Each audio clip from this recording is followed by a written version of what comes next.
এই জন্য কোরআন এসেছেন হুদাল্লিন নাস, মানুষের হেদায়েতের জন্য, হুদাল্লিল মুত্তাকিন, মুত্তাকিনদের হেদায়েতের জন্য, হুদাল্লিল আলামিন, পৃথিবীর মানুষের হেদায়েতের জন্য। সুবহানাল্লাহ।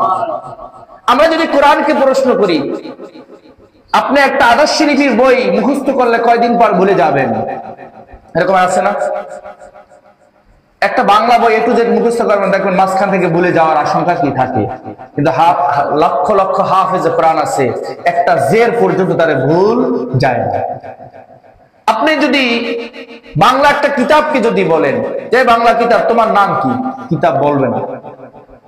কিতাবের লেখক মুসান্নিফের ভিতরে নাম, তার নাম লিখে দেয় নেই। কিন্তু আমরা যদি কোরআনকে বলি কোরআন তোমার নাম কি, কোরআন কোরআনের ভাষায় বলে দিবে বাল হুয়া কুরআনুন মাজিদ, আমার নাম কি কোরআন মাজিদ। কোরআনকে যদি আমরা প্রশ্ন করি, কোরআন তুমি দুনিয়ায় আসার আগে তুমি কোথায় ছিলে, তোমার বাড়ি কোথায়, তখন কোরআন কোরআনের ভাষায় বলে দিবে ফি লাউহিন মাহফুজ, আমার বাড়ি ছিল লৌহে মাহফুজ। কোরআন রে, বুঝলাম তুমি লৌহে মাহফুজে ছিলাম, তোমাকে কে দুনিয়ার ভিতরে পাঠাইছেন? তানজিলুম মির রাব্বিল আলামিন, কোরআন বলে দেবে আমার রব, আমার আল্লাহ দুনিয়ার ভিতরে পাঠাইছি। যদি বলি কার মাধ্যমে জমিনের ভিতরে এসেছো, বাহিরে প্রশ্ন করার দরকার নেই, কোরআন বলে দিবে যে নাযালা বিহির রূহুল আমিন, আমাকে দুনিয়ার ভিতরে পাঠানো হয়েছে জিবরাইল আলাইহিস সালাতু ওয়াস সালামের মাধ্যমে। জিবরাইল আলাইহিস সালাতু ওয়াস সালাম আমাকে বহন করে দুনিয়ার ভিতরে এসেছে। যদি আবার কোরআনকে বলি ও কোরআন বুঝলাম দুনিয়ার ভিতরে এসেছো, তাহলে বলো তুমি কার উপরে নাজিল হয়েছো, তখন কোরআন কোরআনের ভাষায় বলে দিবে নুজিল আলা মুহাম্মদ, আমি মুহাম্মাদের উপরে নাজিল হয়েছি। এবার কোরআনকে যদি বলি কোরআন বুঝলাম তুমি, তোমার নাম কোরআন ছিল লৌহে মাহফুজে, তুমি আল্লাহর পক্ষ থেকে জিবরাইলের মাধ্যমে মুহাম্মাদুর রাসূলুল্লাহ সাল্লাল্লাহু আলাইহি ওয়াসাল্লাম নুজিল আলা মুহাম্মদ, মুহাম্মাদুর রাসূলুল্লাহ সাল্লাল্লাহু আলাইহি ওয়াসাল্লামের উপরে নাজিল হয়েছে। ওহে কোরআন বলো তোমার কি ভয় লাগে না?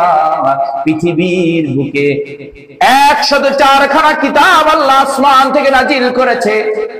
104 খানা কিতাবের ভিতরে 103 খানা কিতাবের ভিতরে রদ বদল করেছে মানুষ।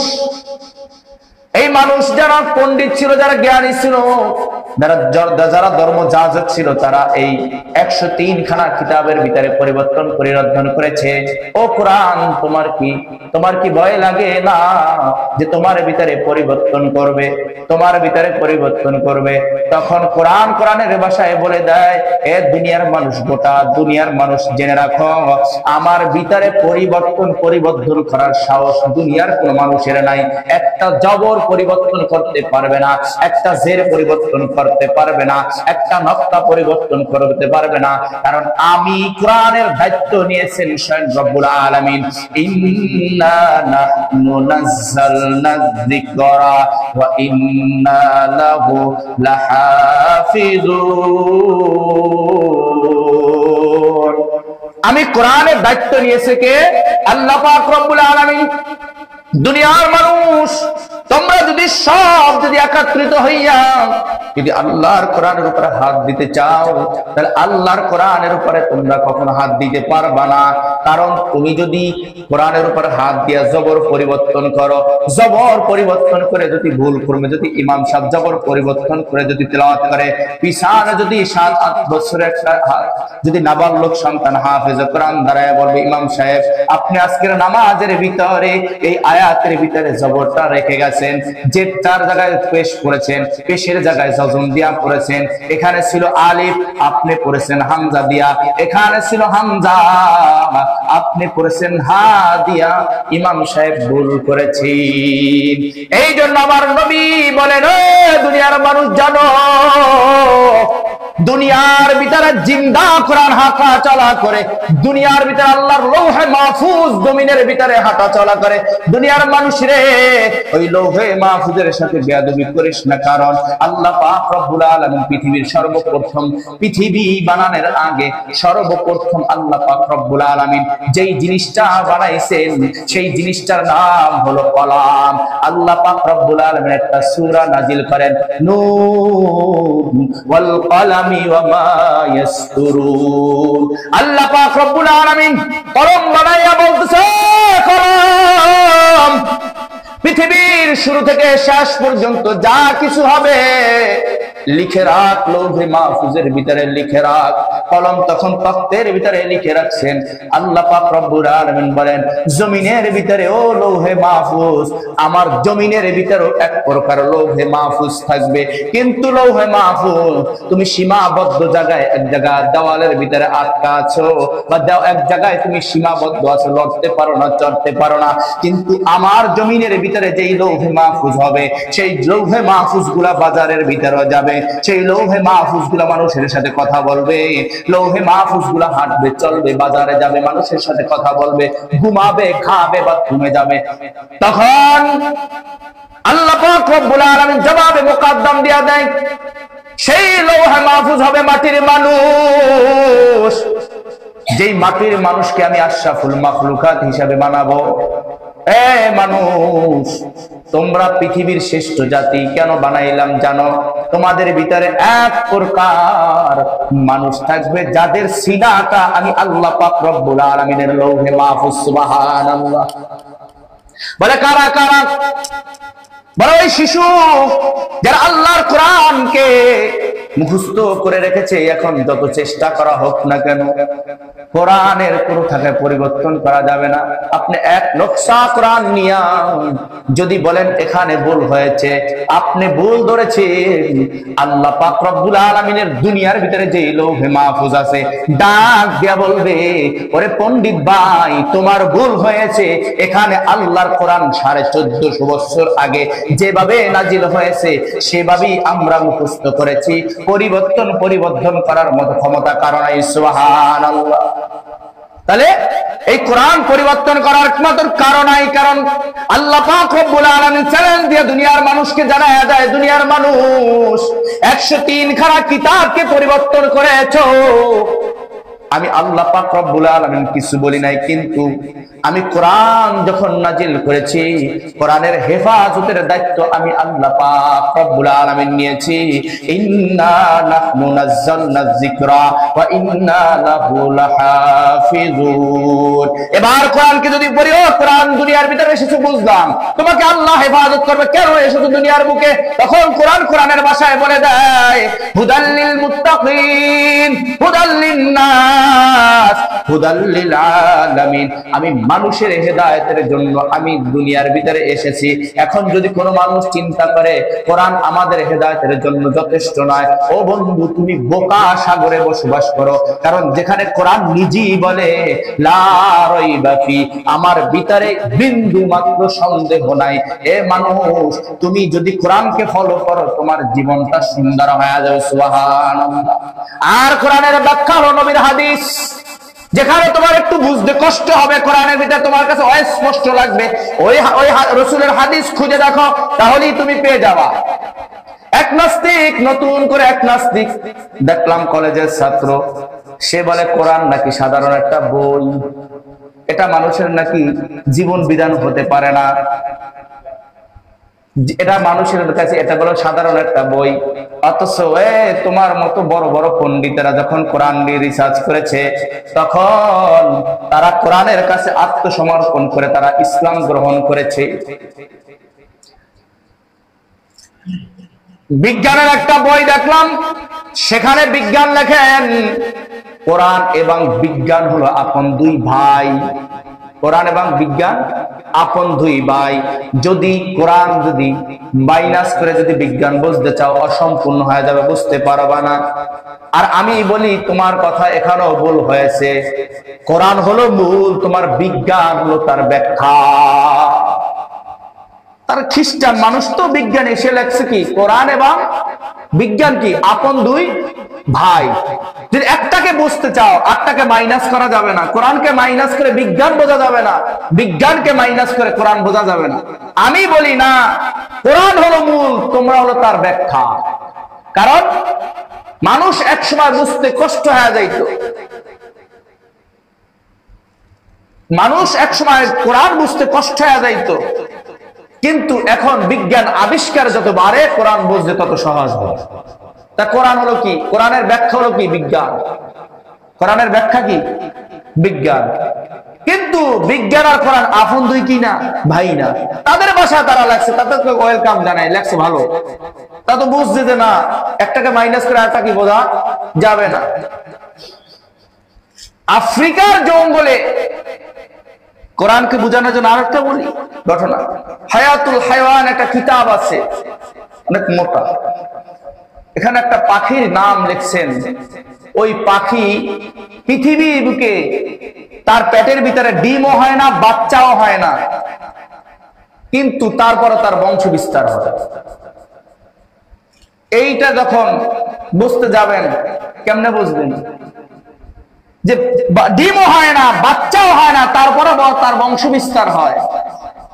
যখন ঘটনা পড়তেছিলাম তখন মানে আমার মাথা হ্যাং হয়ে দিতেছিল, এটা কেমন করে সম্ভব?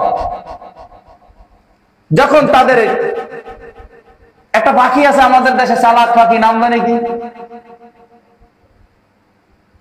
কোকিল। কোকিল, কোকিল কি নিজে তা দেয় ডিমে? ডিমে করে নিজে তা দেয় না। এ কি করে? কাকের বাসায় ডিম করে আসে, ওখান থেকে একটু ঝড়টা খুললো যে না, যখন কোকিল নিজে ডিম পারে ঠিক আছে, তা দেয় না, কিন্তু তার ছাও বড় হয়, বংশ বিস্তার হয়, তার কিছু না কিছু হতে পারে। তখন গুগলে সার্চ দিলাম, দেখি বিজ্ঞান কি বলে। ঘটনা তো পাইলাম, বিজ্ঞান কি বলে। এখন দেখি সেখানে সুন্দর করে একটা পাখির নাম লেখলো যে না, এরকম এক প্রকার পাখি আছে আফ্রিকার জঙ্গলে, সেই পাখি 80 বছর পরে তার সমস্ত পশম সাদা হয়ে যায়। তা চিন্তা করলাম, এটা গবেষণা তো শুরু করা যায়। চিন্তা করতে করতে দেখলাম মানুষের জীবন হলো 3 প্রকারে ভাগ করা হয়েছে: শিশু জীবন, যৌবন আর বার্ধক্যকাল। আল্লাহ তো বলেছেন শিশু জীবনের কোনো বিচার হবে না, বার্ধক্যকালেরও কিছু ক্ষমা হবে যদি যৌবন কালটা যদি সঠিক পথে চালায়। সবকিছু চিন্তা করার পরে আবার দেখলাম যে এর ভিতরে এক প্রকার বার্ধক্যের ভিতরে শয়তানের খারাজিল আছে। কিছু মানুষ এক পা কবরে গেছে, কিন্তু অন্যকে ধ্বংস করার জন্য তার মাথার ভিতরে চিন্তা সর্বদা ঢুকে আছে। নাই, একটা মানুষকে কিভাবে মিথ্যা মামলা দিয়া জেলের ভিতরে রাখা যায়, বুড়া মানুষ পরিকল্পনা করছে। একের পর এক ঝট লেখতেছে, কথা কষ্ট হইতেছে বুঝানোর জন্য, আল্লাহর কোরআন বুঝানোর জন্য বলতেছে। এতক্ষণ তো কোরআন আর হাদিস দিয়ে বুঝাইলাম, এবার একটু দুনিয়ার মানুষ আল্লাহর মাখলুক দিয়ে বুঝায় যে আমার আল্লাহ কত বড় কারিগর। দেখলাম যে একের পর এক যখন পৃষ্ঠা খুলতেছি দেখতেছি মানুষ, আবার বুড়া মানুষ 2 প্রকার। এক প্রকার হলো শয়তানের খারাজিল, আর একটা হলো কি ভালো মানুষ। নিজের এক পা কবরে গেছে, কিন্তু মানুষকে কষ্ট দেওয়ার জন্য তার ব্রেনটা সর্বদা লাগবে। ওই পাখির সাথে মিলে গেছে। 80 বছর পরে ওই পাখি চিন্তা করে, কয় বছর পরে? 80 বছর পরে চিন্তা করে আমার হায়াত তো আর নাই, সমস্ত পশম আমার সাদা হয়ে গেছে, এবার একটা কাজ করা যায়। এবার ওই পাখি চন্দন কাঠ পুরায়, আফ্রিকার জন্ম থেকে চন্দন কাঠ পুরে এক জায়গা লাগায়। কিতাবের ভিতরে দেখলাম তার নাকের ভিতরে 17টা ছিদ্র আছে। নাকের বাঁশির ভিতরে কয়টা ছিদ্র আছে? 17টা ছিদ্র আছে। এই 17টা ছিদ্র আছে। এই 17টা ছিদ্র যখন গরমের দিন আসে, দিন, তখন ওই পাখি ডাকা শুরু করে। কত বছর বয়সে? 80 বছর বয়সে তখন পাখি ডাকা শুরু করে যে আমার মৃত্যুর সময় ঘনিয়ে এসেছে। চন্দন কাঠের উপরে যখন ডাকতে ডাকতে ডাকতে ডাকতে এক সময় তার মুখ থেকে লালা পড়ে। এই লালাটা এত গরম হয় এসিডের চেয়েও, সাথে সাথে চন্দন কাঠের ভিতরে আগুন জ্বলে যায়। পাখি উড়ে যায় না, ওখানেই পাখি পুরে ওই চন্দন কাঠের সাথে মিশে যায়। কিতাবের ভিতরে দেখলাম যখন পৃথিবীর মাঝখানে তো দেখেন ঋতুর ভিতরে মাঝখানে অনেক দিন যাবত বৃষ্টি বন্ধ থাকে, থাকে না? বৃষ্টি বন্ধ থাকে, বৃষ্টি বন্ধ থাকার পরে হঠাৎ যখন প্রথম বৃষ্টি হয়, ওই বৃষ্টির ফোঁটা যখন ওই চন্দন কাঠের সাথে লাগে, আল্লাহ পাক রব্বুল আলামিন কুদরতি ভাবে ওই সাইডে সেই পাখির জন্ম দেয়। সুবহানাল্লাহ। আল্লাহ পাক রব্বুল আলামিন কাদেরে কুদরতদারি বরকামাল আনতা হাসবি আনতা রব্বি যুল জালাল। আল্লাহ পাক রব্বুল আলামিন বলেন অসম্ভবকে আমি আল্লাহ পাক রব্বুল আলামিন সম্ভব করে কি দ্বারা জানো? কুন ফায়াকুন। বান্দা তোর ব্রেনটি ধরে না, ধরে না, এটা কেমন করে হলো? কিন্তু আমি আল্লাহ পাক রব্বুল আলামিন যখন ইরাদা করি তখনই আমি বলি কুন ফায়াকুন, সাথে সাথে হয়ে যায়। আমি আল্লাহ ওর জন্ম দিতেছি, ওই পাখির আমি ছাই দিয়া আমি আল্লাহ পাক রব্বুল আলামিন তার বংশ বিস্তার করে মানুষ। তোদের কাছে প্রশ্ন রাখলাম যে আমি এক আল্লাহ, দ্বিতীয় আর কেউ নাই। কুল হুয়াল্লাহু আহাদ আল্লাহুস সামাদ লাম ইয়ালিদ ওয়া লাম ইউলাদ ওয়া লাম ইয়াকুল লাহু কুফুয়ান আহাদ। দুনিয়ার মানুষ তোরা ছিলি না, আবার আসছো, একদিন থাকবি না। তোরা চিন্তা করো আল্লাহ কেমন না। তোদের এই মাথা দিয়া আমি আল্লাহর পরিচয় পাবি না। তবে পরিচয় পাবি মান আরাফা নাফসা ফাকাদ আরাফাহুল্লাহ। নিজেকে নিয়ে গবেষণা কর, আমি আল্লাহর পরিচয় অটোমেটিক পেয়ে যাবে। সুবহানাল্লাহ। আমরা আল্লাহর নিয়ে গবেষণা করতে করতে অনেক মানুষ নাস্তিক হয়ে যায়। আল্লাহর আগে কে ছিল, আল্লাহর আগে কি ছিল, আল্লাহর আগে কিছু, অথচ আল্লাহ বলেন মান আরাফা নাফসা ফাকাদ আরাফাহুল্লাহ। নিজেকে নিয়ে গবেষণা কর। এত ক্ষমতাধর হয়ে গেছো, পিঠের পিছনে কি আছে আজ পর্যন্ত গবেষণা করে বাইর করতে পারো না। আজ পর্যন্ত আমরা দেখতে পারছি আমার পিঠে কি আছে, আমার শরীরের অংশ, আমার পিঠ কালো না সাদা, তাকায়া কখনো দেখতে পারলাম না। আল্লাহকে নিয়ে গবেষণা করো, অথচ আল্লাহ বলেন মাখলুক নিয়ে গবেষণা করো। যদি মাখলুক নিয়ে গবেষণা করো, ইহদিনাস সিরাতাল মুস্তাকিম, সরল সোজা পথ পেয়ে যাবে। আমরা করি আল্লাহকে নিয়ে কি করি?